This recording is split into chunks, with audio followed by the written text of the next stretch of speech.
The worldly achievement has no value. I was studying a fourth year student. I was to appear in a few months for the final examination.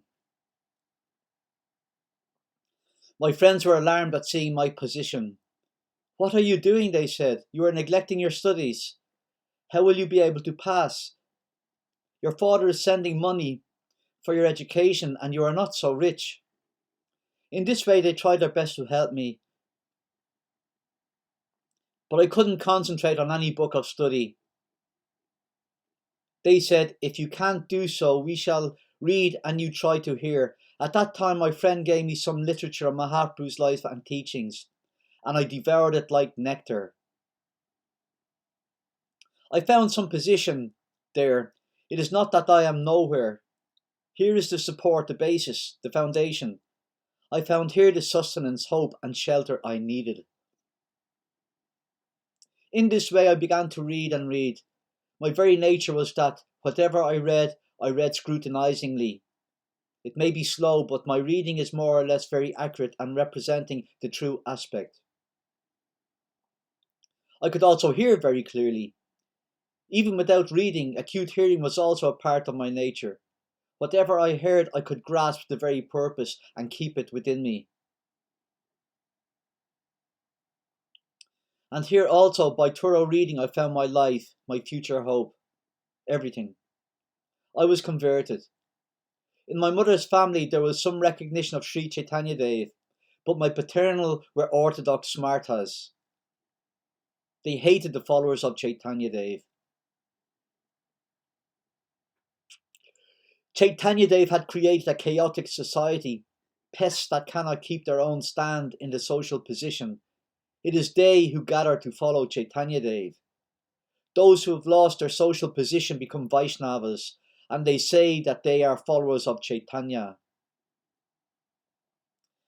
In my father's family they held such a hatred, but after this I became fully converted into a follower of Chaitanya. Such a feeling came in me, not only intellectually, but in heart and mind also. I underwent a wholesale conversion. Then my father died. He was disappointed and dejected. I was the eldest son. He had some hope in me for family matters, but when he saw such change in me, it may be said that he died almost heartbroken. The burden of the family also came on my mind, but my state of mind was somewhere else. The chance came to me to lead a life of abnegation. For 1 year the son won't use any umbrella or shoes. I made some extreme addition. I used nothing but one piece of cloth and a sheet for 1 year. And half mad, I used to do agriculture work and service to the cows. Anyway, I passed BA, the Baharampur section where I appeared. My classmates said this was a wholesale massacre. Very few could pass, but somehow I passed. Some of my classmates said, "Oh, by the method of worshipping and satisfying God he has passed. He did not study at all, but he passed. Only by worshipping God." This is what they said. When my father died, almost with full consciousness he passed away. He told several things to me. One was that I would have to marry. I had never uttered a lie. Whatever the effect, I strictly spoke the truth. But I couldn't commit myself before him, so I felt pressured. "Whether you marry or not, don't disturb me in this time of my death. Say that you will do it. Anyhow," the expression came from me, "I shall try to fulfill your request." In this way, in a modified way, I answered him. Then, anyhow, I had to marry. Married life continued for 6 years.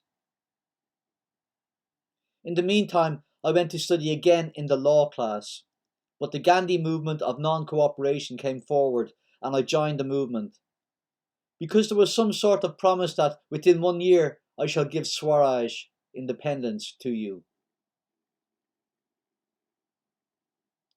I wanted to become a sannyasi, But the countrymen want 1 year, so I thought I must sacrifice this for them.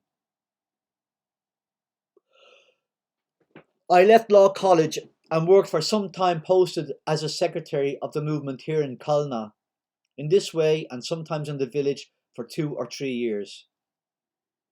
Then it was stopped for some time, and later I was wanted for service in Calcutta.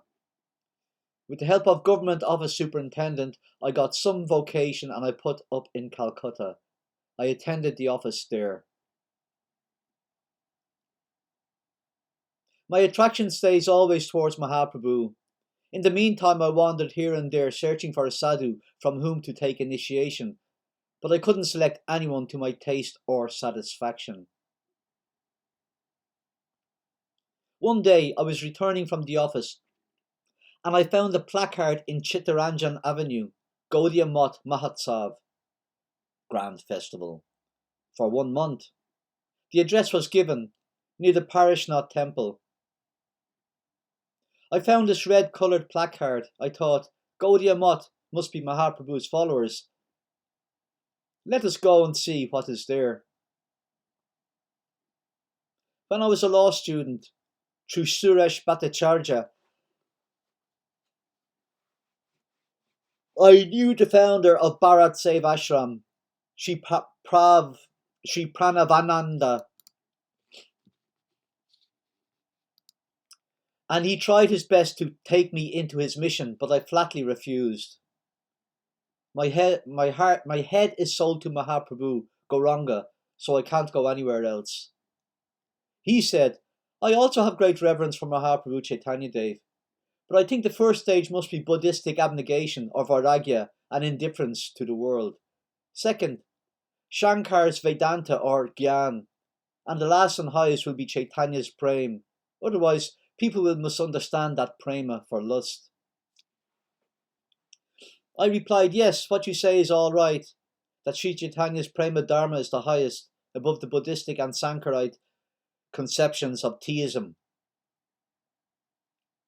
But Chaitanya Dev has not told us, go to the Buddhists and practice Vairagya, and then go to Shankar and have knowledge of the Vedanta, and then come to me. He has told that wherever you are, take the association of a sadhu and you can take the holy name. He was silenced.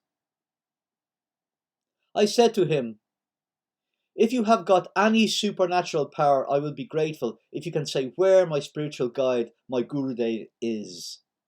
Can you help me? But he took the name of some gentleman, Haranath. I went to search for him but could not find him. But this was when I found that placard and went to Gaudiya Math.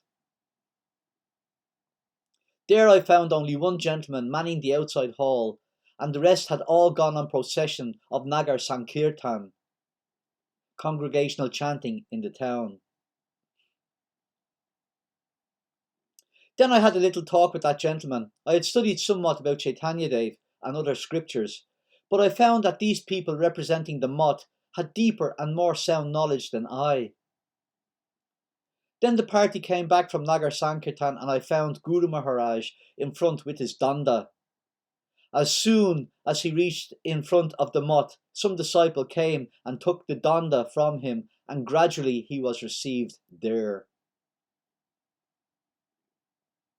At first sight, I found Guru Maharaj's attitude was that of complete indifference to the ordinary world.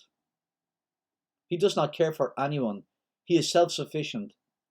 I got that sort of impression from his first sight. Then I began visiting. Gradually I came to realize that I wanted to stay in such company.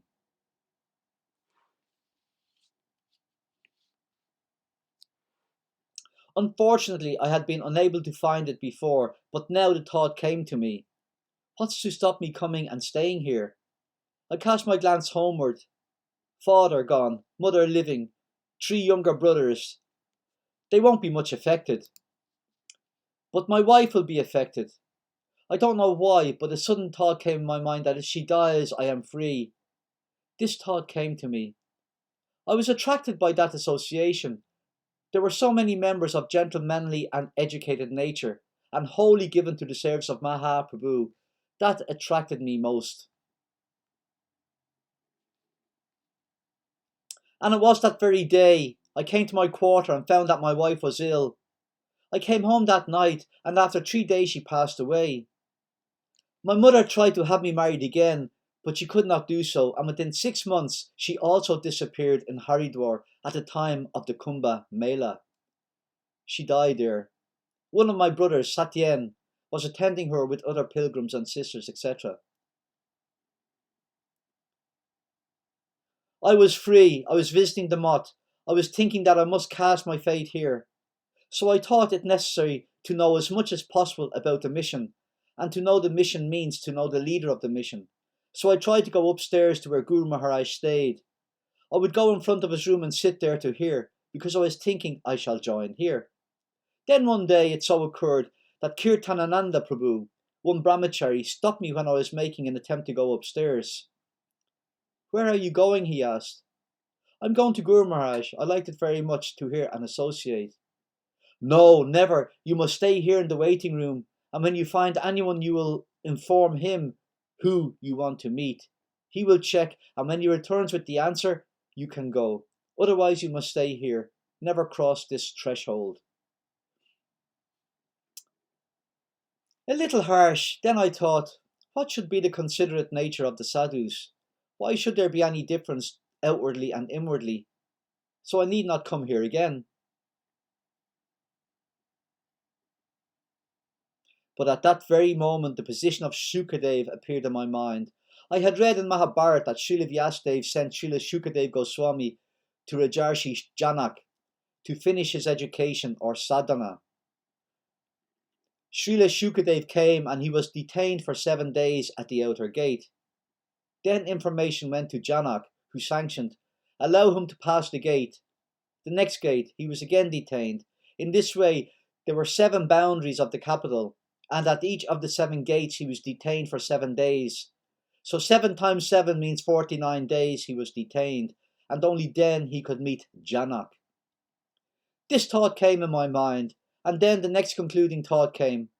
If there is anything bad here and they take me and put me onto a throne to worship me, I should not come here.